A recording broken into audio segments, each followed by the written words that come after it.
Nous voici donc au pied de l'obélisque d'Ivry qui est situé à Épied.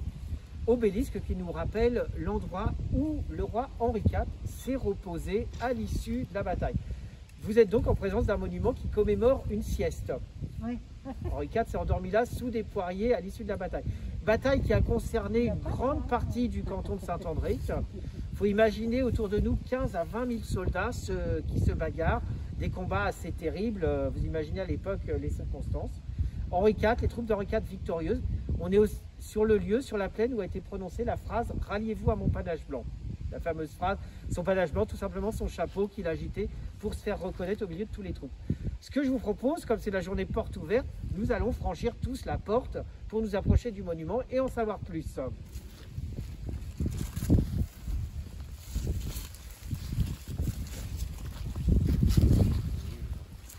Alors comme vous le voyez déjà pour commencer, tout simplement l'histoire du monument, eh bien, elle est résumée sur cette plaque puisque c'est ici l'endroit de l'Ante.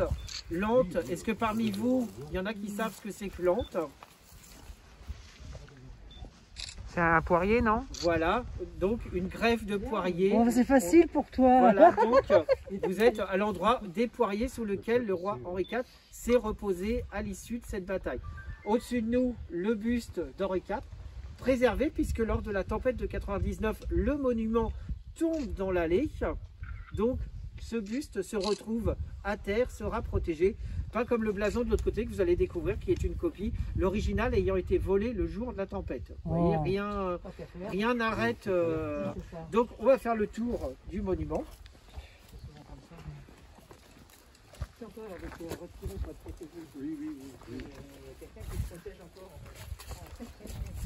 Et là, vous voyez donc, quand on s'approche, vous voyez donc le blason qui, lors de la tempête, s'est retrouvé sur le dessus et a été dérobé. Blason représentant les armes de France et de Navarre, le blason d'Henri IV. Et en dessous, la petite note qui nous rappelle l'histoire de ce monument, parce que ce monument, ce n'est pas le premier.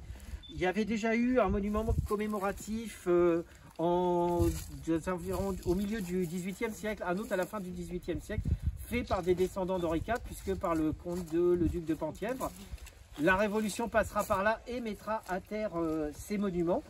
Et puis Bonaparte, en octobre 1802, passera par la région. Il se rendait à Évreux. Il demandera à visiter le champ de bataille d'Ivry. Il se rendra ici même accompagné des maires d'Ivry et d'Épied et d'une bonne partie de la population, parce que vous imaginez que Bonaparte qui vient dans nos campagnes, c'est quand même un événement. La population lui a demandé de faire quelque chose et Bonaparte a redonné la réédification du monument, ce qui sera fait 2 ans après. On est donc en présence du seul monument voulu par un futur empereur en hommage à un roi, qui est quand même là aussi un grand signe politique de sa part, une grosse stratégie pour récupérer une légitimité. Donc voilà l'histoire de ce monument qui connaîtra encore des aléas. On est en 2020, il y a 150 ans. 1870, les Prussiens ont défilé ici au pied du monument. Donc vous voyez, monument quand même qui a connu des périodes historiques intenses. Monument qui a connu endroit qui a connu Henri IV, Bonaparte, mais également le roi de Prusse qui en 1784 est venu visiter ce champ de bataille. La fille de Louis XVI et Marie-Antoinette qui est également venue au pied de ce monument pour y déposer un bouquet de fleurs en hommage à ses ancêtres. Henri IV étant son ancêtre en ligne directe. Donc vous marchez sur des pas quand même historiques. Et puis la tempête de 99 qui nous a mis à bas ce monument qui sera reconstruit en l'an 2000. Donc vous voyez 4 siècles d'histoire résumés sous vos pieds. Donc voilà, vous pouvez faire le tour du monument et sous le barnum, vous avez des documents d'archives, des gravures, des objets relatifs à toute cette épopée. Voilà, je vous invite, c'est l'occasion de s'en approcher.